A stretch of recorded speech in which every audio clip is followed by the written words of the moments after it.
Can you discuss what you think of the claim by Benjamin Wheeler that you could actually be the best Magic player at the moon base with a little encouragement and training to get into it? Absolutely. Really? I mean, Yeah, I think so. Yeah, you're very organized and regimented. There's a reason you're a business manager. Thank you. You are able to keep track of many things at once, and that really is like a lot of playing Magic is Evaluating states. well, yeah, evaluating states and being able to keep track of many changing states in several different zones. So like it's very analytical. and keeping up to date on the changes so much so then re-evaluating the board state from scratch each time, just like updating what you already know to be true. So Yeah, I mean, It's fun. how does this not come across as a backhanded compliment? It's. I just want to hear it. It's not that hard to get pretty good at Magic. Right. Right? Like you have to be able to like evaluate things, and then you also have to be able to come up with plans for when the RNG does not favor you. and you always want to play to your probabilities. Yeah. It's And it's the thing that gets me about Highlander is that like being this format where it's like I make a deck and then I can consistently like I just refine the deck over and over again, and that it may lead to very short games. Like they talk about it's like, oh, I can win on turn 3, and I'm like, that's interesting. That means that you've assembled a program that runs in random order, but it's meant to jump wherever it needs to actually get to the end state, to get to the point where it's like I win, right? Yeah. And I find that really interesting because it's like you just take those 100 cards and you just be like, okay, I'm just going to arrange, like I'm going to just have answers for stuff that allows me to do the things that I need to do the things I need to do to make the game end in my favor. Right. And I'm like, that's really cool. I think that's a really interesting idea.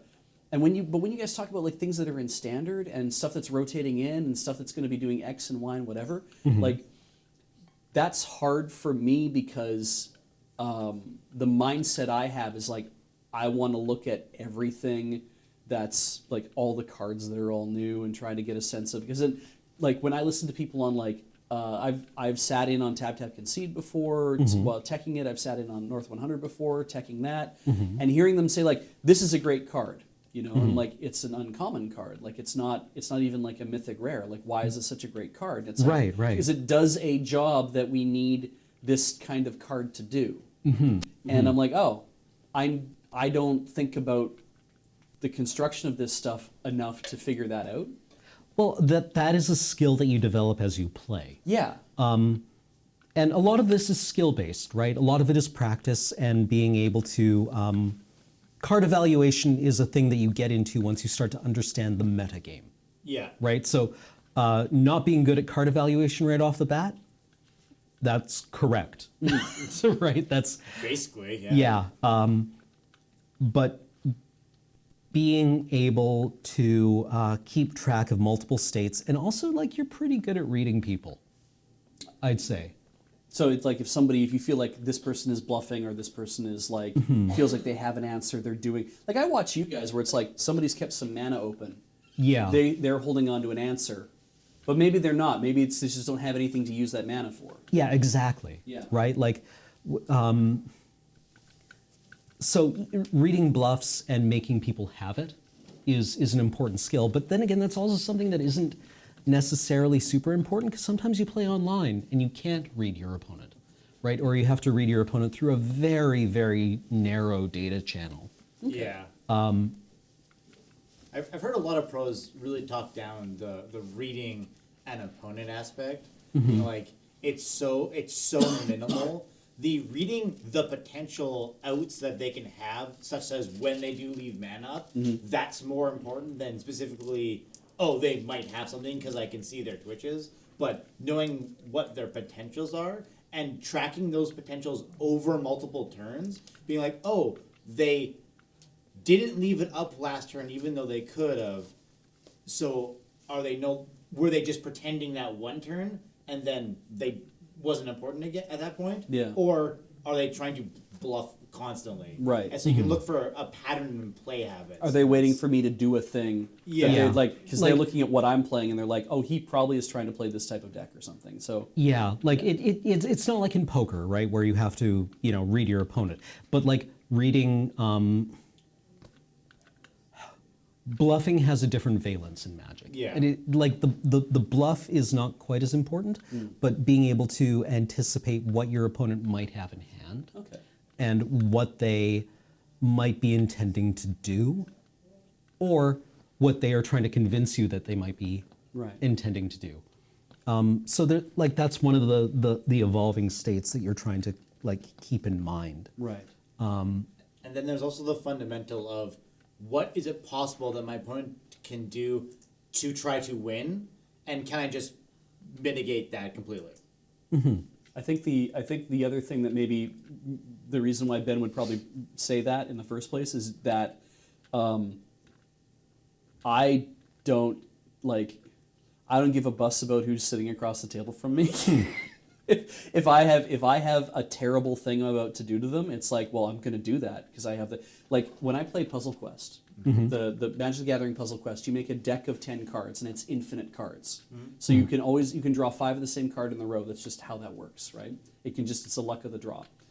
The decks I love to play the most are the ones that stop my opponent from ever being able to do anything ever again, or the ones that make infinite mana and start loops upon loops, so that when I swing for 400. Combo control player right here. Yeah, combo or control. Yeah, and it's that's what I love is I want to have a turn that goes on for 30 minutes. And when I am done, I just utterly decimate whoever is there, and I don't give a crap about how much fun they're having. Luckily you can learn from Ben Wheeler. The Eggman is the player you go to when you want to learn about Highlander combo. Right. Okay. Or Chisler. But I think he had to stop playing Storm in Highlander because it was giving him migraines. People will drift into and out of Storm in Highlander because it is a very taxing deck to play. Okay. It's very powerful. It dominated the meta for a long time. Right. But it's one of the ones where you have to be like, think for 15 minutes. Find your line. And then somebody hand attacks you and takes one of your cards away. Right. And you're like, recalculating. Yeah. And Jeremy White is very comfortable behind a control deck and very good at playing them. We've also seen you demonstrate your lack of caring who your opponent is when you sent Surge to the Shadow Realm. That's one of my favorite things that ever happened because Surge was such a good sport about it. That's why I was so happy about that. Dale, if you had not seen this, I stepped in to play. I was the Grand Master of the Beejlander format, and I heard that was happening. And I cheated because what I did is I went to Jeremy White and said, I went to all the Highlander guys and said, give me a deck. And give me your best deck. And Jeremy's like, I'll give you Alurin, which is this crazy deck that's actually really hard to play. Beej, do you want me to teach you how to play this deck? I'm like, no, I don't want to have any knowledge how to do this. I want to fail a lot. And he handed me the deck, and when I went into play, I sat down and started playing, and I immediately made a misplay. I played a single land and played a card that was worth like three mana. And Ben and Serge were looking at me like, what's he up to? Like, what's the gag this time? Also, why is he playing that? Because he's not playing something that was found in a dollar store pack. And they were trying to unpack all this. I didn't even realize I'd made a misplay. Because I was like, I played a green land, and then I played a green card. Right. Which is very embarrassing when I looked at it on the replay, because I'm like, I know better than that. But I was so tense, I was like, I guess I do this and I do this. All right, let's go. And did they just let you They let me have it. And I was like, don't do that. Call me out. But yeah. And by the end of the thing, Serge was like... Was he judging? No, he was playing. He was playing. He was throwing away cards. He had goblin trenches and sacrificing lands to make a whole bunch of goblins. And I was looking at that like, he made a whole bunch of goblins there. Wow. Like, and I had no idea how many he had because I wasn't counting. I was just like, this is just, we're playing a game. And he just played a bunch of goblins. I didn't realize he had lethal on board. That all I had to do was just give him his next turn and then he'd be able to just kill me. And so I was like, okay, he played a bunch of goblins, and then Ben looks over my shoulder and starts laughing, and I'm like, oh, he's laughing. So what have I got here? Oh yeah, okay. So I'll crack this fetch land, pay some life to get Badlands or something it was that I needed to cast. I cast and I said, okay, so I do this, and Serge's like, okay, and I do this, and I have the last card in my hand, and I says, I didn't cast Plague Engineer, naming goblins. And you can see Serge's brain stop. Because he's like, how did you have that answer, right? Right. I'd been carrying it the entire game. I'm like, I don't know what I'm going to use this for. And I was like, oh, it's the last card I'm holding, so I play this. And he's just like, he stops. I had that the whole time, Yeah, right? He just stops. He's looking at this, and I'm like, so you want to play this out? And it's like, oh, mic drop.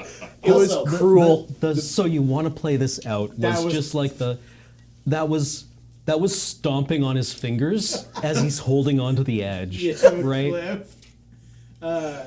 Or the so perish, right? The other reason why I think you'd be the amazing at Magic is because you can just play the backing for your own training montage. Oh, yeah. And that's basically World Champion right there. Dale, can I prevail upon you to do a skit? Yes. It was